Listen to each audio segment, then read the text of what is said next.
चला तर विद्यार्थी मित्रांनो, माझ्या यूट्यूब चॅनलवरती तुम्हा सर्वांचे अगदी मनापासून स्वागत करते. विद्यार्थी मित्रांनो, सर्वात प्रथम तुम्हाला खूप खूप खूप खूप तुमचे आभार मी मानते यासाठी की माझ्या व्हिडिओजला एवढे लाईक आणि मला एवढं प्रेम दिल्याबद्दल तुमचा खूप खूप आभार. विद्यार्थी मित्रांनो, जराही वेळ न घालवता आज मी तुमच्यासाठी सगळे जे टेन्स आहेत, ग्रामरचा एक महत्त्वाचा टॉपिक तुम्हाला सर्वांनाच माहिती आहे आणि सर्वांनाच हा टॉपिक सर्वात जास्त हा कन्फ्युजनवाला टॉपिक आहे, तो आहे टेन्स. तर विद्यार्थ्यांना हे लवकर समजत नाही. टेन्सचे किती प्रकार आहेत, कशा पद्धतीने आहेत, कोणते फॉर्म्युलाज आपण यूज करायचे. अतिशय सोप्या भाषेमध्ये तुम्हाला मी आज टेन्स समजून देणार आहे या पूर्ण एकाच व्हिडिओमध्ये. म्हणजे एकाच व्हिडिओमध्ये टेन्सचे सगळे प्रकार आणि त्याचे फॉर्म्युलाज हे आपण शिकून घेणार आहोत. तर व्हिडिओला स्किप करायचा नाही आहे, पूर्ण व्हिडिओ पाहायचा आहे आणि हा व्हिडिओ नक्कीच तुमच्यासाठी खूप महत्त्वपूर्ण हेल्पफुल ठरणार आहे. ठीक आहे. तर सर्वात प्रथम मी थोडंसं बेसिक, ज्या विद्यार्थ्यांना थोडासा प्रॉब्लेम आहे टेन्समध्ये किंवा ग्रामरमध्ये, तर थोडासा बेसिक या ठिकाणी घेते आणि त्याच्यानंतर लगेच आपण टेन्सला सुरुवात करूया. तर बघा, या ठिकाणी मी हेडिंग दिलेली आहे की हेल्पिंग वर्ब्स इन टेन्स. ठीक आहे. म्हणजे टेन्समध्ये वापरले जाणारे कोणकोणते हेल्पिंग वर्ब्स आहेत ते आपण या ठिकाणी पाहून घेऊया. सर्वात प्रथम थोडंसं या ठिकाणी मी चेंज करून तुम्हाला शिकवते. मी ग्रामॅटिकल भाषा या ठिकाणी यूज करणार नाही आहे, अतिशय सोपी भाषा या ठिकाणी यूज करणार आहे. आणि ती म्हणजे असं की हे जे टेन्स आहेत त्यांना आपण आजोबा म्हणूया. कोण आहेत हे? आजोबा आहेत. ठीक आहे. ह्यांची किती मुलं आहेत? तर 3 मुलं आहेत. ठीक आहे. पहिल्या मुलाचं नाव आहे प्रेझेंट टेन्स, एवढं लक्षात ठेवायचं आहे. दुसऱ्या मुलाचं नाव आहे पास्ट टेन्स आणि तिसऱ्या मुलाचं नाव आहे फ्युचर टेन्स. ठीक आहे. म्हणजे हे जे आजोबा आहेत, ठीक आहे, हे आपले आजोबा आहेत. टेन्स म्हणजे आपले आजोबा. किती प्रकार आहेत, किती मुलं आहेत? 3. पहिला प्रेझेंट टेन्स, दुसरा पास्ट टेन्स आणि तिसरा फ्युचर टेन्स. एवढं लक्षात ठेवायचं विद्यार्थी मित्रांनो. आणि ह्याच्यामध्ये कोणकोणते वर्ब्स आपण यूज करतो, हेल्पिंग वर्ब्स, तर ते आपण पाहून घेऊया. बघा, प्रेझेंट टेन्समध्ये आपण एम इज आर वापरतो. प्रेझेंट टेन्समध्ये आपण एम इज आर वापरतो. हे कधी वापरतो हे आपण पुढच्या व्हिडिओमध्ये पाहणारच आहोत. पुढे आपण व्हिडिओमध्ये पाहणार आहोत. ठीक आहे. त्यानंतर हॅव आणि हॅजचा सुद्धा आपल्याला टेन्समध्ये वापर करायचा आहे. एम इज आर, हॅव आणि हॅज, हे सगळे जे हेल्पिंग वर्ब्स आहेत ते आपण टेन्समध्ये पुढे वापरणार आहोत फॉर्म्युलामध्ये. त्यानंतर दुसऱ्या मुलाचं नाव पास्ट टेन्स, म्हणजे दुसरा प्रकार आपला पास्ट टेन्स. ठीक आहे. पास्ट टेन्समध्ये आपण कोणकोणते हेल्पिंग वर्ब्स वापरतो? वॉज, वर आणि हॅड. हे लक्षात ठेवायचं आहे. विद्यार्थी इथे कन्फ्यूज होतात हॅव, हॅज आणि हॅडमध्ये. सोपं आहे. हॅव आणि हॅज हे प्रेझेंट टेन्समध्ये वापरायचं आहे आणि हॅड हे पास्ट टेन्समध्ये वापरायचं आहे. त्यानंतर तिसरा जो प्रकार आहे फ्युचर टेन्स, ह्यामध्ये अजिबात कन्फ्युजन नाही आहे. फक्त शाल आणि विलचा वापर या ठिकाणी आपल्याला फॉर्म्युलामध्ये करायचा आहे. ओके. 3 मुलं आहेत, प्रेझेंट टेन्स, पास्ट टेन्स आणि फ्युचर टेन्स. आता हे जी 3 मुलं आहेत ना, ह्यांचं लग्न झालं आणि प्रत्येकाला किती मुलं झालीत? तर 4 मुलं झालेली आहेत. ठीक आहे. म्हणजे प्रेझेंट टेन्सला 4 मुलं झालीत, पास्ट टेन्सला 4 झालीत आणि फ्युचर टेन्सला पण 4 झालेले आहेत. म्हणजे प्रेझेंट टेन्सचे सुद्धा 4 प्रकार आहेत, पास्ट टेन्सचे 4 प्रकार आहेत आणि फ्युचर टेन्सचे 4 प्रकार आहेत. अशा पद्धतीने या ठिकाणी टोटल जे प्रकार होतात ते आपले आहेत 12 प्रकार. एकूण 12 प्रकार या ठिकाणी आपल्याला टेन्समध्ये शिकायचे आहेत. तर लगेचच आपण शिकून घेऊया 12चे 12 प्रकार. पहिला आपण प्रकार या ठिकाणी पाहून घेऊया, प्रेझेंट टेन्स. तर बघा विद्यार्थी मित्रांनो, त्या आजोबाचा जो पहिला मुलगा होता म्हणजे प्रेझेंट टेन्स, पहिला जो प्रकार आहे प्रेझेंट टेन्स, त्यालाच आपण वर्तमान काळ असे सुद्धा म्हणतो. आता ह्याने लग्न केलं आणि ह्याची किती मुलं आहेत? तर 4 मुलं आहेत. ठीक आहे. पहिला जो आहे त्याचं नाव आहे सिंपल प्रेझेंट टेन्स. ठीक आहे. हे सिंपल हे त्याचं नाव आहे, लक्षात ठेवायचं, सिंपल प्रेझेंट टेन्स. म्हणजे प्रेझेंट टेन्सची 4 मुलं झालीत. पहिला जो मूल आहे त्याचं नाव आहे सिंपल प्रेझेंट टेन्स, म्हणजे साधा वर्तमान काळ. आता नियम या ठिकाणी खूप महत्त्वाचा आहे. वाटल्यास तुम्ही ह्या सगळ्या गोष्टीचे स्क्रीनशॉट काढून घ्या. नियम खूप महत्त्वाचा आहे. नियम लक्षात ठेवायचा आहे. मी या ठिकाणी मराठीमध्ये आणि इंग्लिशमध्ये दोन्ही दिलेला आहे. तुम्हाला जो आवडत असेल किंवा जो तुम्हाला समजत असेल तो तुम्ही या ठिकाणी वापरायचा आहे किंवा लक्षात ठेवायचा आहे. कर्ता पहिले घ्यायचं आहे, त्यानंतर क्रियापदाचे मूळ रूप या ठिकाणी घ्यायचं आहे आणि कर्म घ्यायचं आहे. म्हणजेच काय? Subject plus verb plus object. इंग्लिशमध्ये अतिशय सोपं जाणार आहे लक्षात ठेवण्यासाठी, मराठीमध्ये जरा कठीण होणार आहे, त्याच्यामुळे इंग्लिशमध्ये लक्षात ठेवलेलं बरं. सब्जेक्ट म्हणजे S plus V plus object, म्हणजे शॉर्टकटमध्ये तुम्हाला एस, व्ही आणि ऑब्जेक्ट ओ लक्षात ठेवायचं आहे. S plus V plus O, subject plus verb plus object. हा फॉर्म्युला जर लक्षात राहिला तर तुम्हाला सिंपल प्रेझेंट टेन्स हे अतिशय सोपं जाणार आहे विद्यार्थी मित्रांनो. स्क्रीनशॉट काढून घ्यायचा आहे. बघा या ठिकाणी आता आपण सगळे जेवढे पण कर्ते आहेत ते कर्ते घेऊन आणि एक वर्ब घेऊन एक क्रियापद घेऊन या ठिकाणी आपण एक वाक्य तयार करणार आहोत आणि हेच वाक्य आपण शेवटपर्यंत बघणार आहोत. ठीक आहे. I write a letter. बघा आय हा झाला सब्जेक्ट, राईट हा झाला आपला वर्ब आणि अ लेटर हा झाला आपला ऑब्जेक्ट. म्हणजे आय राईट अ लेटर असं लक्षात ठेवायचं आहे. दुसरा आपण करता घेऊया या ठिकाणी यू राईट अ लेटर. आता या ठिकाणी बघा ही राईट नाहीये तर he writes a letter, she writes a letter अशा पद्धतीने या ठिकाणी एस चा वापर या ठिकाणी केलेला आहे. तर ते कशासाठी आहे तर एवढंच फक्त लक्षात ठेवायचं आहे की सिंपल प्रेझेंट टेन्समध्ये तृतीय पुरुषी सर्वनाम जो असेल म्हणजे ही शी इट या ठिकाणी मी लिहिलेलं सुद्धा आहे पुढे बघा ही शी इट हे जर करते आले तर ह्या पुढे जे वर्ब असेल आपला त्याला एस लावायचं आहे किंवा ईएस हा प्रत्यय लावायचा आहे. एवढंच फक्त तुम्हाला लक्षात ठेवायचं आहे की ही शी इट म्हणजे तृतीय पुरुषी सर्वनाम जर आला तर आपल्याला वर्बच्या पुढे म्हणजे क्रियापदाच्या पुढे एस किंवा ईएस हा प्रत्यय लावायचा आहे.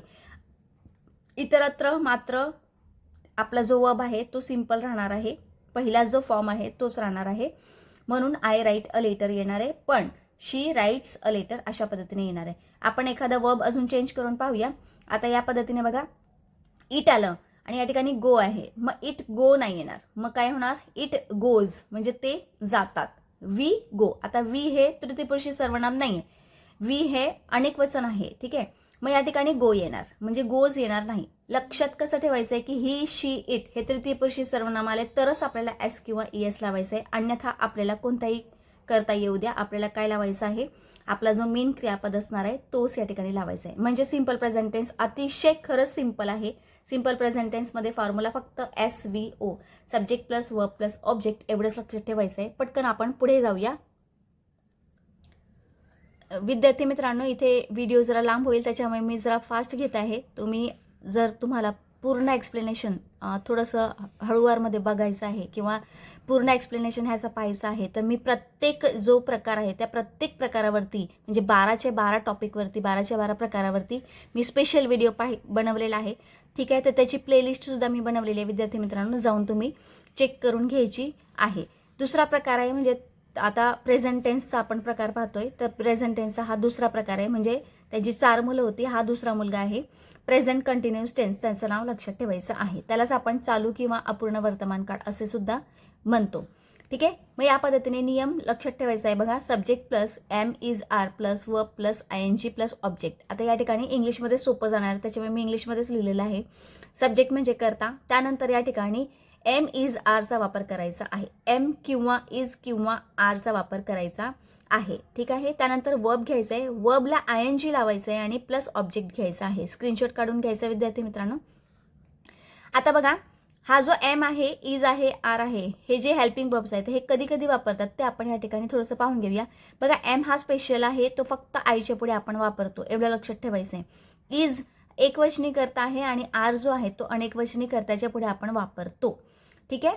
त्यानंतर आपण एक उदाहरण पाहून घेऊया. आपला जो उदाहरण होता आय राईट अ लेटर त्यालाच आपण या फॉर्म्युलामध्ये ठेवून आता बनवून घेऊया. आपण आय सब्जेक्ट घ्यायचं आहे आपल्याला त्यानंतर एम इज आर घ्यायचं आहे. मग या ठिकाणी आयच्या पुढे हे एमच लागणार आहे स्पेशल आहे आय एम. नंतर आपल्याला वर्ब घ्यायचा आहे.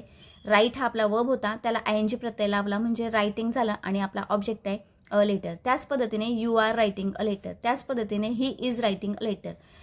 शी is writing a letter. We are writing a letter. They are writing a letter. या ठिकाणी SESचा काहीही भानगड या ठिकाणी नाही आहे कारण या ठिकाणी प्रत्येक ठिकाणी वर्बला काय लागणार आहे एम काय लागणार आहे ING लागणार आहे.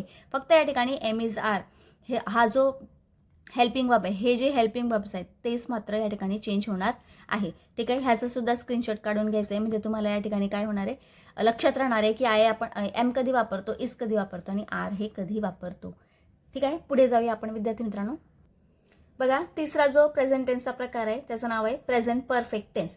या ठिकाणी क्रिया जी असते ती पूर्ण झालेली असते आणि मागे जो आपण पाहिला त्याच्यामध्ये क्रिया ही चालू असते म्हणून या ठिकाणी नाव दिलेलं आहे पूर्ण वर्तमान काळ. आणि पहिले आपण जो प्रकार पाहिला त्याचं नाव होतं अपूर्ण वर्तमान काळ.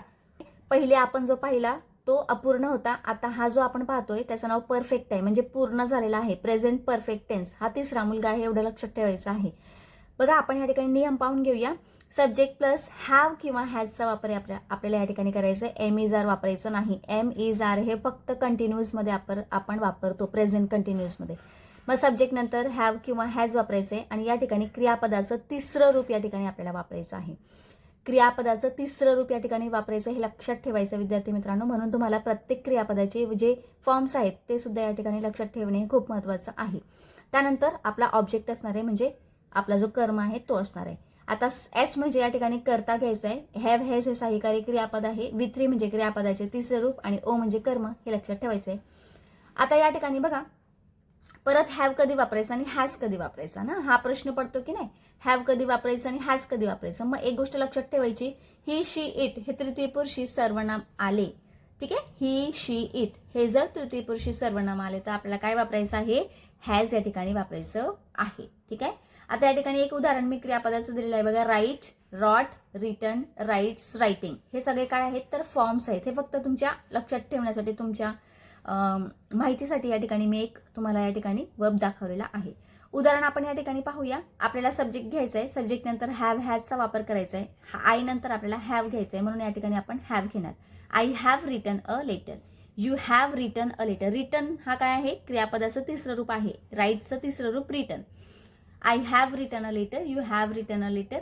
ही हॅज काय येणार, कारण ही शी इट पुढे आपण काय वापरतो, हॅज वापरतो म्हणून.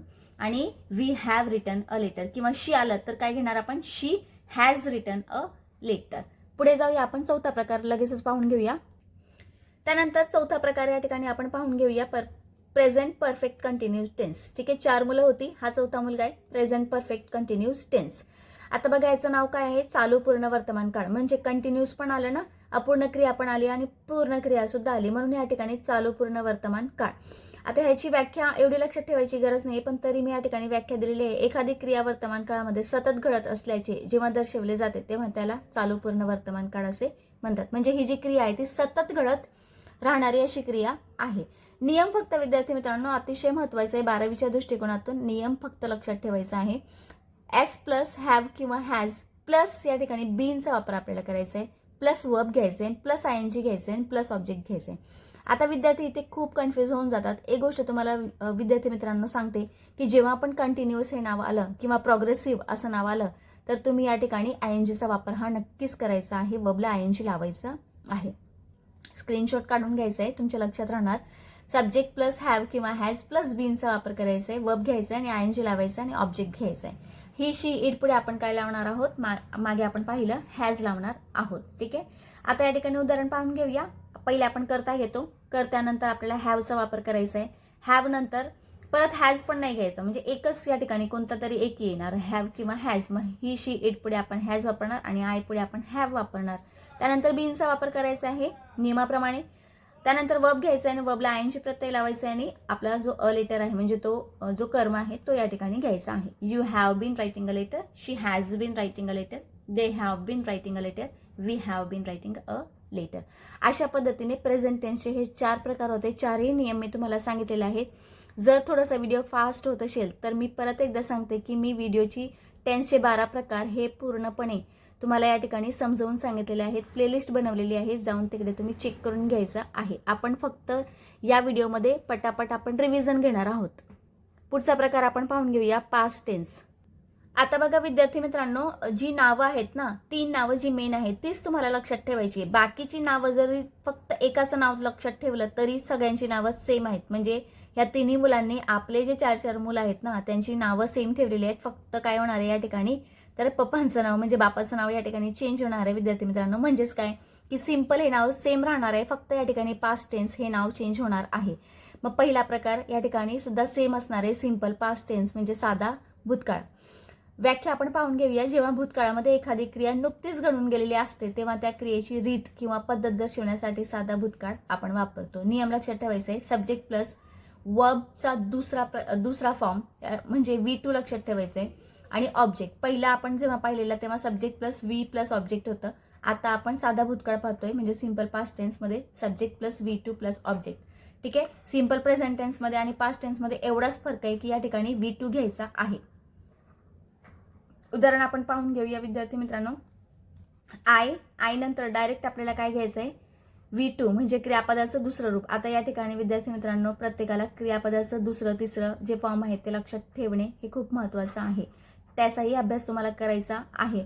आणि ते तुमच्याकडे जर वर्ब नसतील तर मी वर्बचं सुद्धा या ठिकाणी जो व्हिडिओ आहे तो बनवलेला आहे. मी तुम्हाला लिंक या डिस्क्रिप्शनमध्ये देऊन देईन.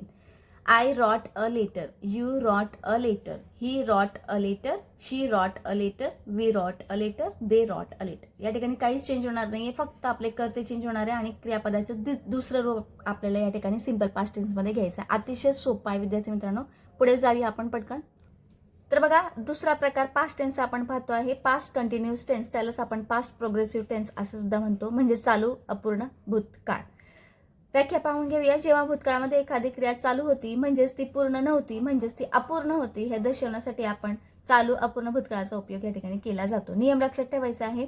सब्जेक्ट प्लस, आता या ठिकाणी वॉज आणि वर, जसं आपण प्रेझेंट टेन्समध्ये एम इज आरचा वापर केलेला विद्यार्थी मित्रांनो, त्याच पद्धतीने या ठिकाणी वॉज आणि वरचा वापर करायचा आहे. सब्जेक्ट प्लस वॉज किंवा वर प्लस वर्ब प्लस ING घ्यायचं आहे. क्रियापदाला ING लागणारच आहे. परत एकदा सांगते का, कारण कंटिन्यूअस आलेला आहे. ठीक आहे, कंटिन्यूअस किंवा प्रोग्रेसिव्ह हा शब्द तुम्हाला दिसला म्हणजे आपल्याला क्रियापदाला ING हा प्रत्यय कंपल्सरी लावायचा आहे आणि पुढे ऑब्जेक्ट. आता या ठिकाणी बघा, वॉज कधी वापरायचं आणि वर कधी वापरायचं थोडंसं एक्सप्लेनेशन पाहून घेऊया. तर बघा, या ठिकाणी आय, ही, शी, इट असेल तर वॉज वापरायचं आहे आणि अनेक वचनी करते असतील म्हणजे एक वचनी करते असतील तर वॉज वापरायचं आणि अनेक वचनी करते असतील तर वर वापरायचं आहे. उदाहरण पाहून घेऊया लगेचच. आय हा एक वचनी करता आहे म्हणून वॉज घ्यायचं आहे. आय वॉज रायटिंग, राईटला आपण काय लावला, ING प्रत्यय लावला कारण कंटिन्यूअस टेन्स आहे. I was writing a letter. You were, आता यू हा अनेक वचनी पण आहे एक वचनी पण आहे, पण या ठिकाणी अनेक वचनी घेऊन या ठिकाणी वर लावायचं आहे. एक वचनी असेल तरी वर येईल आणि अनेक वचनी असेल तरी वर येईल. You were writing a letter, she was writing a letter, he was writing a letter आणि दे वर रायटिंग अ लेटर. अशा पद्धतीने आपण हा जो पास्ट कंटिन्यूअस टेन्स आहे याचा फॉर्म्युला या ठिकाणी वापरायचा आहे. फक्त एम इज आरच्या जागी काय येणार, वॉज वर येणार. म्हणजे प्रेझेंट टेन्स आणि पास्ट कंटिन्यूअस टेन्स ह्याच्यामध्ये जास्त फरक नाही आहे. पुढे आपण पाहून घेऊया. तर बघा, हा पास्ट टेन्सचा तिसरा प्रकार आहे पास्ट परफेक्ट टेन्स. कंटिन्यूअस नंतर परफेक्ट येतो. मग परफेक्ट म्हणजे काय, तर पूर्ण भूतकाळ. जेव्हा भूतकाळामध्ये एखादी क्रिया पूर्ण झालेली होती हे दर्शवण्यासाठी, म्हणजे काय की भूतकाळामध्ये क्रिया पूर्ण झालेली आहे, काळ पण भूतकाळ आहे आणि ती क्रिया जी आहे तीही पूर्ण झालेली आहे. आणि नियम कसा आहे, तर बघा, सब्जेक्ट नंतर हॅडचा वापर करायचा आहे. हॅड नंतर या ठिकाणी क्रियापदाचं तिसरं रूप वापरायचं आणि ऑब्जेक्ट वापरायचं आहे. जसं आपण प्रेझेंट टेन्समध्ये पाहिलेलं ना, सब्जेक्ट प्लस काय वापरलेलं आपण, हॅव, हॅज वापरलेला आणि V3 वापरलेला. त्याच पद्धतीने इथे पण आपल्याला सब्जेक्ट घ्यायचं आहे, नंतर हॅड घ्यायचं आणि क्रियापदाचं तिसरं रूप घ्यायचं आहे. I had written a letter, you had written a letter, he had written a letter. आता या ठिकाणी कोणताही करता येऊ द्या, हॅडच येणार आहे कारण एकच घ्यायचं आहे नियमामध्ये, हॅड. ठीक आहे, आणि क्रियापदाचं तिसरं रूप या ठिकाणी घ्यायचं आहे म्हणजे राईट, रॉट आणि रिटर्न, म्हणजे रिटर्न हे क्रियापदाचं तिसरं रूप झालेलं आहे. लगेचच आपण पुढचा प्रकार पाहून घेऊया. चौथा आणि शेवटचा प्रकार पास्ट टेन्सचा पाहून घेऊया. तर हा पास्ट टेन्सचा शेवटचा प्रकार म्हणजे पास्ट परफेक्ट कंटिन्यूअस टेन्स, म्हणजे चालू पण आणि पूर्ण पण. ठीक आहे, जेव्हा चालू पूर्ण भूतकाळामध्ये एखादी क्रिया पूर्ण झाली होती व तीच क्रिया पुढे सातत्याने चालू होती हे दर्शवण्यासाठी चालू पूर्ण भूतकाळाचा उपयोग केला जातो. नियम कसा आहे, subject plus had plus been plus verb plus ING plus object. म्हणजे या ठिकाणी सब्जेक्ट नंतर हॅडचा वापर सुद्धा करायचा आणि बीनचा वापर सुद्धा करायचा आहे. आता वर्बला काय लावायचं आहे, ING लावायचं आहे कारण परफेक्ट ही क्रिया असली तरी सुद्धा कंटिन्यूअस पण आहे की नाही नाव, म्हणजे कंटिन्यूअस किंवा प्रोग्रेसिव्ह नाव आलं तर तुम्हाला या ठिकाणी ING लावणे हे कंपल्सरी आहे, म्हणजे आहेच. उदाहरण आपण पाहून घेऊया विद्यार्थी मित्रांनो. I had been writing a letter, you had been writing a letter, he had been writing a letter, they had been writing a letter. विद्यार्थी मित्रांनो, हा पास्ट टेन्सचा शेवटचा प्रकार होता. पुढचा आपल्याला जो प्रकार पाहिजे आहे तो आहे फ्युचर टेन्स. त्या अगोदर एक गोष्ट अजून सांगते की चॅनलवरती जे नवीन असतील तर त्यांनी प्लीज चॅनलला सबस्क्राईब करून घ्यायचं आणि बेल आयकन प्रेस करून घ्यायची आहे, जेणेकरून येणारे जेवढे पण व्हिडिओज आहेत ते सगळे व्हिडिओची नोटिफिकेशन तुम्हाला भेटत राहतील. आणि विद्यार्थी मित्रांनो, मी पूर्णपणे प्रयत्न करत आहे की तुम्हाला 12वी बोर्डामध्ये हे चांगले मार्क पडावेत, त्याच्यासाठी मी खूप प्रयत्न करत आहे. तर तुम्ही या ठिकाणी हा तुम्हाला व्हिडिओ जर हेल्पफुल किंवा महत्त्वपूर्ण ठरला असेल तर प्लीज या व्हिडिओला काय करायचं आहे, लाईक करायचं आहे आणि एका मित्राला शेअरसुद्धा करायचं आहे, जेणेकरून त्यालाही ग्रामरमध्ये काहीही प्रॉब्लेम होणार नाही किंवा काही अडचण असेल तर त्याचंही प्रॉब्लेम सॉल्व्ह होऊ शकते. पुढे आपण पाहूया फ्युचर टेन्स. तर बघा हा तिसरा प्रकार आहे. म्हणजे आजूबाजूचे 3 मुलं होते ना, आपण 2 मुलं पाहिलेत, त्यांचे प्रकार पाहिलेत. आता हा तिसरा मुलगा म्हणजे फ्युचर टेन्स, म्हणजे त्यालाच आपण भविष्यकाळ असे सुद्धा म्हणतो. तर बघा पहिला आपण प्रकार पाहून घेऊया सिंपल फ्युचर टेन्स. नाव चेंज होणार नाही, फक्त इकडचं नाव चेंज होणार आहे. सिंपल हे नाव पहिल्या प्रकारामध्ये असतो, ठीक आहे, तेच राहणार आहे सिंपल फ्युचर टेन्स. जेव्हा भविष्यकाळामध्ये एखादी क्रिया घडणार असेल तेव्हा त्या क्रियेची रीत किंवा पद्धत दर्शवण्यासाठी साधा भविष्यकाळ आपण वापरतो. नियम काय आहे, सब्जेक्ट प्लस शाल किंवा will plus verb plus object. ठीक आहे विद्यार्थी मित्रांनो. तर बघा शाल विलचा वापर या ठिकाणी करायचा आहे, वर्बचा वापर करायचा आणि ऑब्जेक्टचा वापर करायचा आहे. वर्बचा म्हणजे या ठिकाणी क्रियापदाचं पहिलंच रूप घ्यायचं आहे आपल्याला. I shall write a letter, you will write a letter, he will write a letter, she will write a letter आणि we shall write a letter. अशा पद्धतीने पुढे आपण पाहून घेऊया दुसरा प्रकार. बघा फ्युचर टेन्सचा दुसरा प्रकार आहे फ्युचर कंटिन्यूअस टेन्स. ठीक आहे. तर कंटिन्यूअस म्हणजे परत काय आलं, अपूर्ण आलं, चालू आलं. ठीक आहे. प्रोग्रेसिव्ह आलं म्हणजेच अपूर्ण आलं, चालू आलं, चालू किंवा अपूर्ण भविष्यकाळ. जेव्हा भविष्यकाळामध्ये एखादी क्रिया चालू असेल म्हणजेच ती पूर्ण नसेल हे दर्शवण्यासाठी चालू किंवा अपूर्ण भविष्यकाळाचा वापर केला जातो. नियम काय आहे, तर बघा सब्जेक्ट प्लस शाल किंवा विल प्लस बीचा वापर या ठिकाणी करायचा. विद्यार्थी मित्रांनो हा एक नवीनच या ठिकाणी बघा आहे. एवढे आपण प्रकार पाहिले पण आपण कुठेच बीचा वापर केलेला नाहीये. पण फ्युचर कंटिन्यूअस टेन्समध्ये तुम्हाला या ठिकाणी बीचा वापर करायचा आहे. विद्यार्थी हेच विसरून जातात, बीचा वापर करत नाही आणि म्हणून 1 मार्क चालला जातो. तर बीचा वापर हा फ्युचर कंटिन्यूअस टेन्समध्ये आपल्याला करायचाच आहे कंपल्सरी. नंतरच वर्ब घ्यायचा आहे आणि आयएनजी घ्यायचा आहे आणि नंतर ऑब्जेक्ट घ्यायचा आहे. उदाहरणार्थ पाहून घेऊया. I shall be writing a letter, you will be writing a letter. म्हणजे बीचा वापर या ठिकाणी कंपल्सरी आपल्याला करायचा आहे. लक्षात राहणार नाही म्हणून काय करायचं आहे, स्क्रीनशॉट काढून घ्यायचा आहे. He will be writing a letter, they will be writing a letter, we will be writing a letter. पुढचा प्रकार आपण लगेच पाहून घेऊया. तिसरा प्रकार आहे फ्युचर परफेक्ट टेन्स. ठीक आहे. परफेक्ट म्हणजे तुम्हाला माहिती आहे आता पूर्ण भविष्यकाळ. ठीक आहे. क्रिया पूर्ण असेल. जेव्हा भविष्यकाळामध्ये एखादी क्रिया नुकतीच पूर्ण झालेली असेल हे दर्शवण्यासाठी पूर्ण भविष्यकाळाचा उपयोग केला जातो. नियम काय आहे, नियमच लक्षात ठेवणे अतिशय महत्त्वाचा विद्यार्थी मित्रांनो. सब्जेक्ट घ्यायचा आहे, सब्जेक्ट नंतर शाल किंवा विल घ्यायचा आहे, प्लस हॅवचा वापर या ठिकाणी करायचा आहे, प्लस आपल्याला या ठिकाणी क्रियापदाचं तिसरं रूप या ठिकाणी वापरायचं आहे आणि ऑब्जेक्ट वापरायचं आहे. आता जो फ्युचर टेन्सचा तिसरा आणि चौथा प्रकार आहे विद्यार्थी मित्रांनो त्याचा नियम जरा मोठा आहे म्हणून थोडंसं तुम्हाला या ठिकाणी अभ्यास करावा लागणार आहे. बघा I shall have written a letter, you will have written a letter.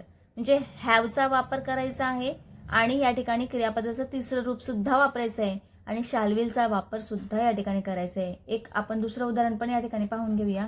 He will have गोन, तो गेलेला असेल. वी शॅल हॅव गोन, आम्ही गेलेलो असू.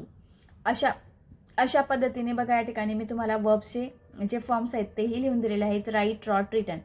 अजून तुम्हाला वर्बचे फॉर्म पाहिजे असतील तर दुसरा जो व्हिडिओ बनवलेला आहे वर्बवरती त्याचा जो लिंक आहे तो मी डिस्क्रिप्शनमध्ये देऊन ठेवणार आहे. गो, वेंट, गोन. पुढचा प्रकार पाहून घेऊया. शेवटचा प्रकार हा फ्युचर टेन्सचा विद्यार्थी मित्रांनो चौथा प्रकार आहे आणि शेवटचा प्रकार आहे फ्युचर परफेक्ट कंटिन्युअस टेन्स. म्हणजेच काय, चालू पूर्ण भविष्य काळ. आता या ठिकाणी पाहून घेऊया आपण. बघा या ठिकाणी सब्जेक्ट घ्यायचा आहे आपल्याला, त्यानंतर शॅल विलचा वापर सुद्धा या ठिकाणी करायचा आहे, हॅवचा वापर सुद्धा आपल्याला करायचा आहे, त्यानंतर बीन वापरायचा आहे, प्लस वर्ब पण घ्यायचा आहे, आयएनजी पण घ्यायचा आहे आणि ऑब्जेक्ट पण घ्यायचा आहे. म्हणजे 12 प्रकारांमध्ये सर्वात मोठा जो प्रकार आहे किंवा सर्वात मोठा जो नियम आहे तो हाच आहे. सब्जेक्ट प्लस शाल किंवा will plus have plus been plus verb plus ING plus object. म्हणजे हॅवचा सुद्धा वापर करायचा आहे, बीनचा वापर करायचा आणि क्रियापदाला आयएनजी सुद्धा लावायचं आहे. जेव्हा भविष्यकाळामध्ये एखादी क्रिया नुकतीच पूर्ण झालेली असेल व तीच क्रिया भविष्यकाळामध्ये सातत्याने चालू असेल हे दर्शवण्यासाठी चालू पूर्ण भविष्यकाळाचा वापर आपण करतो. त्यानंतर उदाहरण पाहून घेऊया. I shall have been writing a letter. I नंतर आपण काय वापरलं, शाल वापरलं. शाल किंवा विल वापरायचं आहे ना, मग आपण काय वापरलं, शाल. आयच्या पुढे शाल वापरायचं. आय शाल हॅव वापरलं, त्यानंतर बीन वापरलं आणि क्रियापदाला तिसरं रूप क्रियापदाला आयएनजी प्रत्यय म्हणजे I shall have been writing a letter मी पत्र लिहत आलेलो असेन. I shall have been going. मी जात आलेलो असेन. अशा पद्धतीने याचा अर्थ होतो. तर सगळे जे नियम आहेत 12चे 12 प्रकार विद्यार्थी मित्रांनो, हे तुम्ही या ठिकाणी लक्षात ठेवणे खूप महत्त्वाचं आहे. कोणताही प्रकार आपल्याला परीक्षेमध्ये 12वीच्या बोर्डाच्या एक्झाममध्ये कोणताही प्रकाराला पटकन नियम लक्षात राहिला की तुम्हाला काय काय करता येईल, आपला जो सेंटेन्स आहे तो या ठिकाणी बनवता येणार आहे, सोडवता येणार आहे. तर आशा करते विद्यार्थी मित्रांनो की हा व्हिडिओ तुम्हाला आवडला असेल तर लाईक, शेअर आणि सबस्क्राईब करायला मात्र विसरू नका. आणि तुम्हाला अजून ग्रामरमध्ये कोणकोणत्या भागामध्ये कोणकोणत्या टॉपिकमध्ये अडचण आहे ते मला कॉमेंट बॉक्समध्ये नक्कीच कळवा. मी त्या प्रत्येक प्रॉब्लेमवरती एक सॉल्युशन काढण्याचा नक्कीच प्रयत्न करेन आणि 12वीच्या बोर्डामध्ये तुम्हा सगळ्यांना चांगले मार्क भेटावेत आणि चांगल्या टक्केने तुम्ही पास व्हावेत अशी सदिच्छा व्यक्त करते आणि व्हिडिओ इथे संपवते. भेटूया आपण नेक्स्ट व्हिडिओमध्ये. धन्यवाद.